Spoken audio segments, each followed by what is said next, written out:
Hi, good morning. This is Engelgeist. Welcome to my channel. For those of you that are new, welcome. And for those of you that are returning, welcome back. Um, Today is the daily forecast for Friday, the 21st of February, 2020.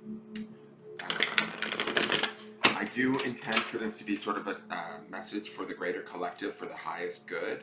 So it can be timeless in the sense that if you see this at a different time or this shows up and you find yourself watching this video, stay with it. There may be a message in here for you that actually applies to your situation, even though the date may be different. Right?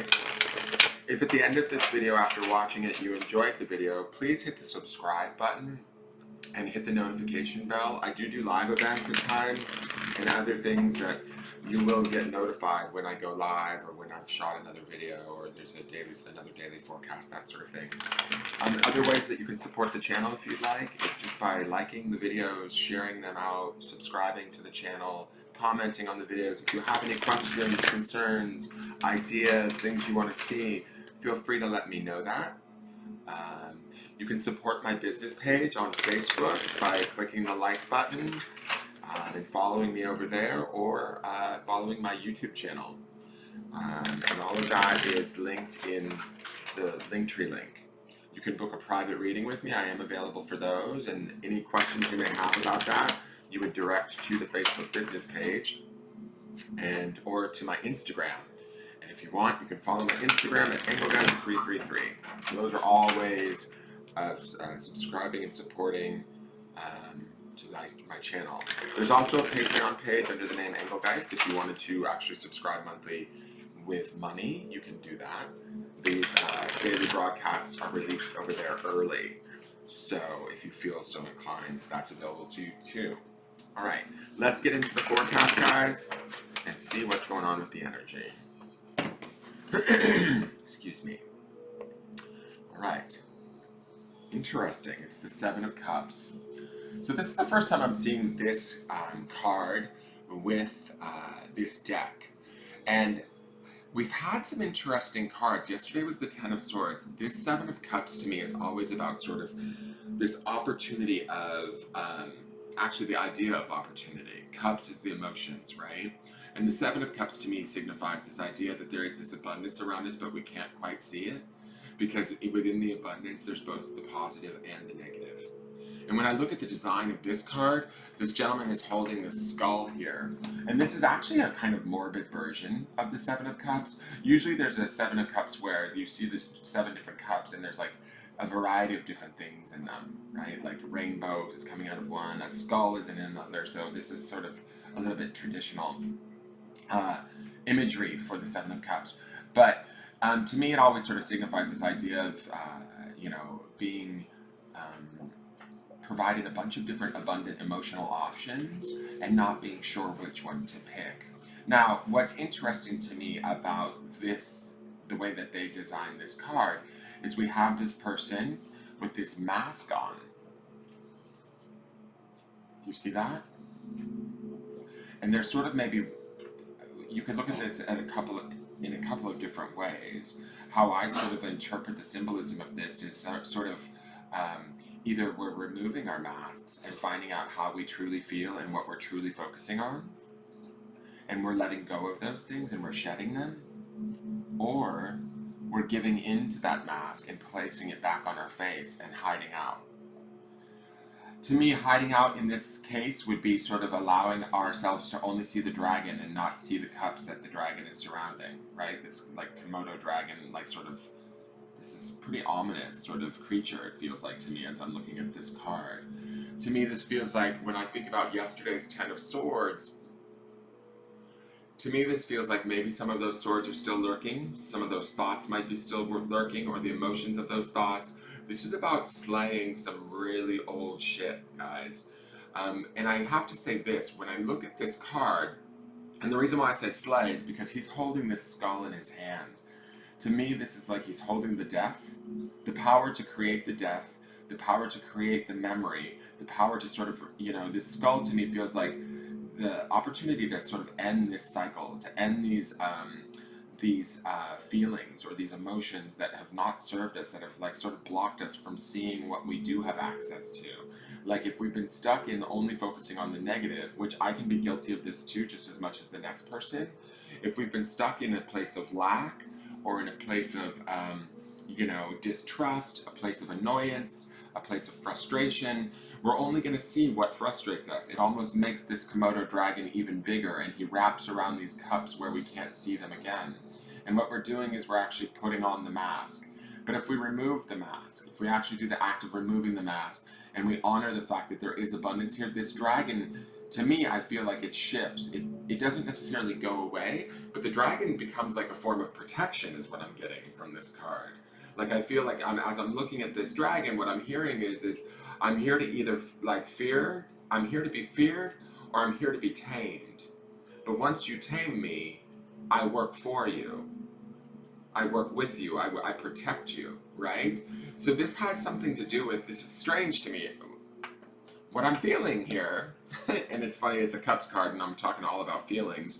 I am a Pisces, so I am a bit about my feelings, and we are in this, Mercury retrograde in the sign of Pisces, so it's going to be a deep emotional dredge up of our feelings.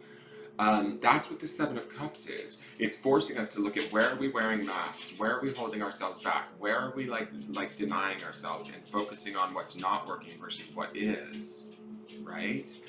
If we start to focus on those denials or those frustrations, and we start to sort of remove the mask and put those sort of ways or feelings to end, like stop giving them attention, stop feeding them, this dragon sort of becomes not our servant, but it becomes like our pet. Like we can have mastery over this. It then no longer is something that we need to fear or worry about. Like it's almost like, the way I want to interpret this is this dragon represents our self-doubt, our fear, our worry, and we feed it and we allow it to sort of circle around these cups, and emotionally it becomes bigger, the bigger part of us. And what we need to do is we need to remove the mask, see what's truly going on, stop hiding, and sort of like tame this fear, tame this self-doubt through our emotions.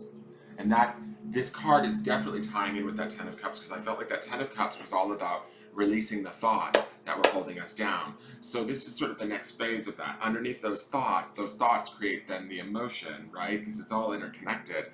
So this is sort of the next phase of that. And remember, we had that artist card happening this week. We also have significant numbers. Yesterday was 02202020, right? And then we're coming up on 2222020, right? Drop the zeros and it's 222222. I mean, it's like an endless row of twos.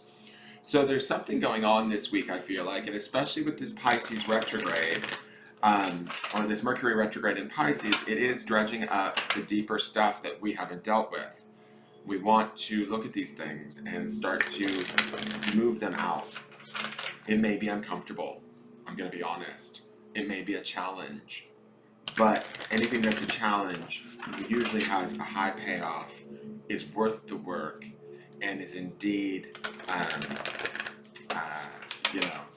there's a reward at the end of this. So I'm not saying, and that's that sort of that, I want to say, what was it? It was the Nine of Pentacles that we had at the end of this week. So I think we're just dredging through some darkness right now and really looking at some of our more shadowy stuff in an effort to sort of get a handle on it and free ourselves from it. We can indeed let it go. So keep that in mind today. I keep hearing that movie, there's that movie, How to Tame Your Dragon. Like, I don't know why I'm hearing the title. I've never seen the movie, but I keep hearing the title, How to Tame Your Dragon. Like, this dragon can actually be an asset to us. These past fears, self-doubt, anything that's sort of held us back, if we get sort of it in line to work for us rather than against us, we actually become a formidable force, right? Oh my god, the cats are going nuts out there. Like, they are like having chair Olympics. Let's see what's in the Work Your Light deck. So again, we have the card Minticon, longing for home, belonging, the original light workers. Something's being called up. I love this body of water. I love that we have this sort of like what appears to be a mermaid here, and we are in this Pisces Mercury retrograde, this watery energy that is sort of, pushing back against us, forcing us to look at the watery energy of the Seven of Cups card. Minticon, I'm not familiar exactly with what Minticon is. I should look it up. It has to do with the star seeds. This deck is very much surrounding that. I'm not super knowledgeable on that, but I do think this is a beautiful deck. So what I am going to say is this watery energy here speaks to me of peace. There's this calmness. If we can sort of gain mastery or at least connection and appreciation for what we're going through emotionally, and sort of lay to rest some of the things that need to be laid to rest, set down the masks, set down the hiding, really look at what we're feeling, how we're feeling, and why, and begin to release it, then we can start to feel the seas of our emotions begin to calm, right?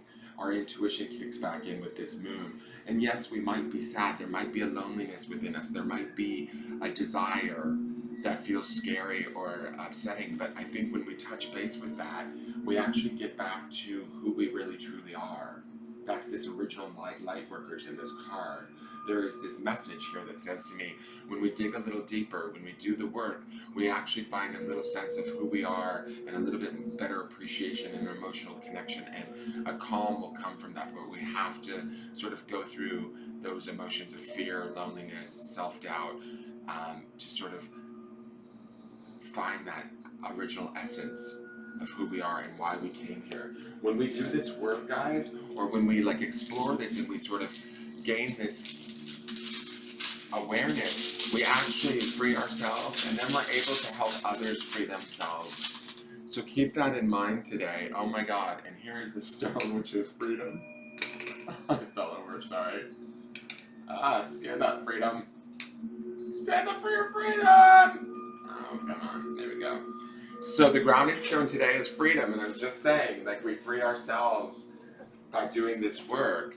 Yesterday's card was about, freeing ourselves from our thoughts. This morning's card is about maybe really getting conscious of our emotions and how they work for and against us, and starting to selectively pick and choose. And the dragons that haunt us, right? The sort of the fears, the self-doubts, we need to sort of tame them. We have the power to tame them. We have the ability and the magic and the strength, the awareness, the capability. That's definitely in this Minticon card. We just might feel sort of alone in this process, but part of that is we have to walk through this alone so that we can find aspects of ourselves, free them, and then we can connect to people at different, more deeper levels. I think that's what we've come here to do, guys. That's sort of that soul retrieval that we saw yesterday in the protection card. We're remembering who we are at a deeper level and appreciating all of it. I hope this makes sense. That is your forecast for today. Please give me a like, a share, a comment, a subscribe. I look forward to seeing you guys tomorrow. Thank you so very much. Go out, be free. Don't fear, don't doubt. Own it all. It's all just part of the human experience. All right. Take care, you guys, and I'll see you tomorrow. Bye-bye.